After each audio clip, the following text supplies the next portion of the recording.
Selamat bertemu kembali di channel Colors of Life. Kali ini kita akan lanjut dengan pembahasan yang baru, yaitu tentang Sekolah Eden. Apakah Sekolah Eden itu? Apa ada kaitannya dengan pendidikan saat ini? Apa ada hal-hal penting yang harus kita ingat, renungkan, dan praktekkan? Mari kita simak bersama-sama.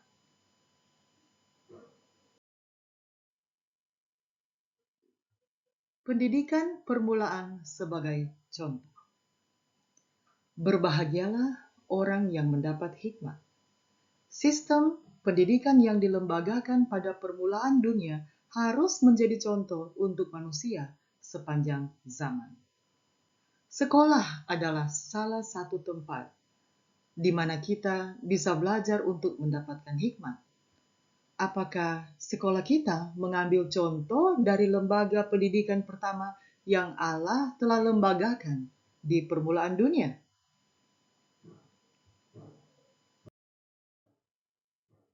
Kita lihat struktur pendidikan di Sekolah Eden. Sebagai ilustrasi tentang prinsip-prinsipnya, sebuah sekolah percontohan didirikan di Eden, rumah tinggal orang tua kita yang pertama. Taman Eden adalah ruangan sekolah, alam adalah buku pelajaran, pencipta sendiri adalah tenaga pengajar, dan orang tua keluarga manusia adalah para murid. Mari kita renungkan bersama tentang aplikasinya dengan sekolah kita saat ini. Apakah sekolah kita hanya memanfaatkan ruangan kelas yang dibatasi dinding sebagai tempat belajar? Berapa seringkah kita membawa anak-anak kita di alam untuk belajar? Ini bukan berarti hanya pindah lokasi belajar, tapi benar-benar memang belajar dari apa yang ada di alam. Apakah konten pengajaran kita terkait langsung dengan alam? Atau terlalu teoritis sampai pelajaran menjadi sangat sulit untuk dipahami? Apakah kita memusatkan pembelajaran agar peserta didik dapat merujuk kepada si Khalik pencipta alam semesta? Ataukah kita hanya memusatkan perhatian peserta didik kepada pemujaan orang hebat di dunia ini tanpa mengagungkan pencipta orang hebat tersebut? Apakah pembelajaran di sekolah mengajak semua untuk menjadikan pencipta kita sebagai pengajar atau pendidik kita? Mari kita perhatikan aspek jasmani di Sekolah Eden. Diciptakan menurut gambaran dan kemuliaan Allah. 1 Korintus 11 ayat 7. Adam dan Hawa menerima karunia yang layak terhadap tujuan mereka yang tinggi.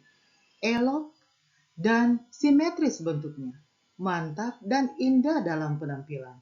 Raut wajah mereka berseri-seri dengan warna kesehatan dan sinar sukacita dan pengharapan. Mereka menampilkan keserupaan lahiriah dengan Khalik mereka.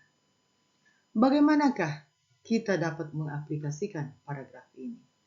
Kalau kita melihat elok dan simetris bentuknya, tidakkah kita teringat tentang bagaimana manusia dapat tetap mempertahankan fisik yang elok dan simetris? Apakah kurikulum kita mempunyai pembelajaran yang membuat peserta didik berolahraga atau beraktivitas sehingga semua warga sekolah tetap sehat? Apakah makanan dan minuman di kafetaria atau kantin sekolah adalah yang sehat? Bukan fokus kepada income sekolah sehingga banyak jualan yang fokusnya untuk mendapatkan uang banyak, bukan kepada mementingkan kesehatan warga sekolah. Apakah peserta didik atau warga sekolah kelihatan penuh sukacita dan berpengharapan? Ataukah penuh dengan omelan sehingga sukar untuk mendapatkan sukacita dalam lingkungan sekolah? Kita tiba di aspek mental dan jiwa. Lagi pula, keserupaan ini tidak hanya terlihat dalam sifat jasmaninya saja. Setiap kemampuan pikiran dan jiwa memantulkan kemuliaan pencipta.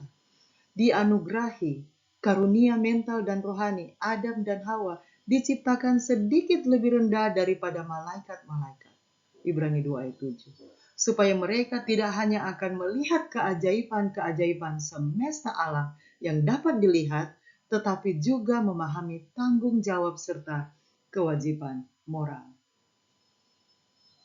Saya senang karena institusi pendidikan kita di Indonesia dalam proses penggalakan HOTS, Higher Order Thinking Skill atau kemampuan berpikir tingkat tinggi dalam bahasa Indonesia. Apakah ini sedang kita semua galakan dari tingkat pendidikan dasar sampai tinggi secara konsisten?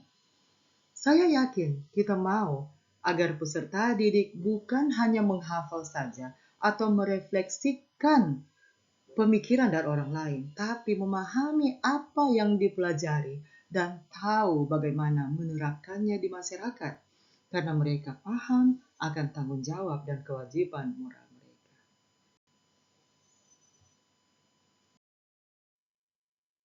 Mari kita lihat ruangan kelas atau lokasi pendidikan. Selanjutnya Tuhan Allah membuat taman di Eden di sebelah timur. Disitulah ditempatkannya manusia yang dibentuknya itu. Lalu Tuhan Allah menumbuhkan berbagai-bagai pohon dari bumi yang menarik dan yang baik untuk dimakan buahnya. Dan pohon kehidupan di tengah-tengah taman itu, serta pohon pengetahuan tentang yang baik dan yang jahat. Kejadian 2 ayat 8 dan 9. Di sini, di tengah pemandangan alam yang indah yang tidak terjamah oleh dosa, nenek moyang kita yang pertama akan menerima pendidikan mereka. Membaca paragraf ini, saya membayangkan sekolah di mana ada pohon-pohon yang menarik dan berbuah. Betapa menariknya jika semua sekolah kita mempunyai halaman yang dapat ditanami pohon-pohon yang ditata dengan indah. Bukan hanya sekedar ditanam sembarangan tanpa ada perencanaan letak simetris bangunan, fasilitas sekolah, dan tatanan taman sekolah atau perkebunan sekolah. Saya mengerti bagi mereka yang lokasi sekolahnya di kota dengan lahan yang tidak memadai.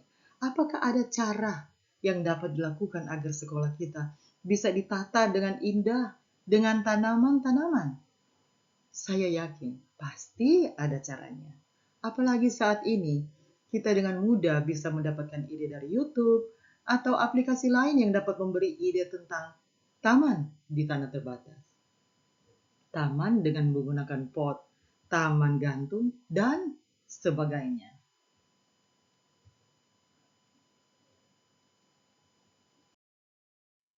Kita masuk kepada pemimpin pendidikan.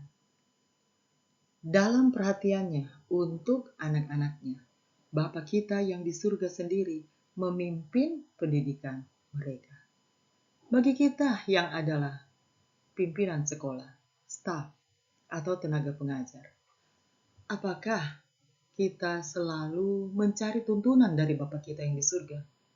Kita bisa saja sudah sekolah setinggi mungkin dengan segudang pengalaman. Ingat, itu bukan segalanya. Jadikanlah Tuhan penuntun kita. Pendidikan dan pengalaman itu sangat penting, tapi jangan jadikan itu segala-galanya sehingga kita melupakan bahwa Tuhan sedang menunggu kita untuk bekerja sama dengannya, untuk menjalankan pendidikan yang benar yang sesuai dengan rencana dan tuntunannya.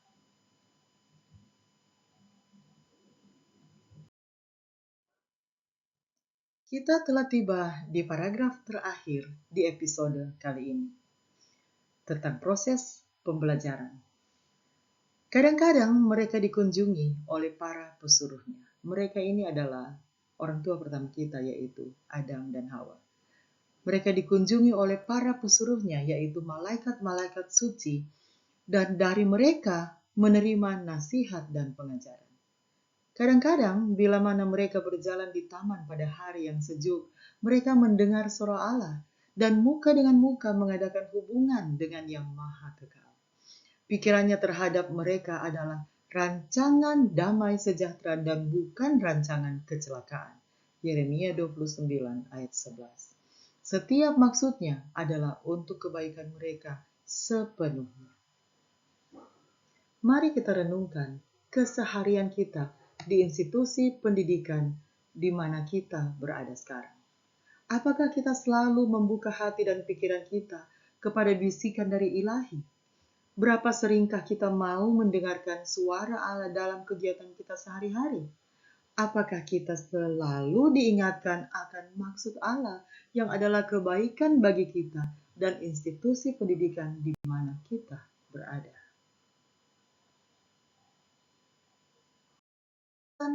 Pembahasan kita saat ini saya ambil dari buku Membina Pendidikan Sejati yang diterbitkan oleh Indonesia Publishing House yang ditulis oleh Ellen Goldwhite, halaman 15-16.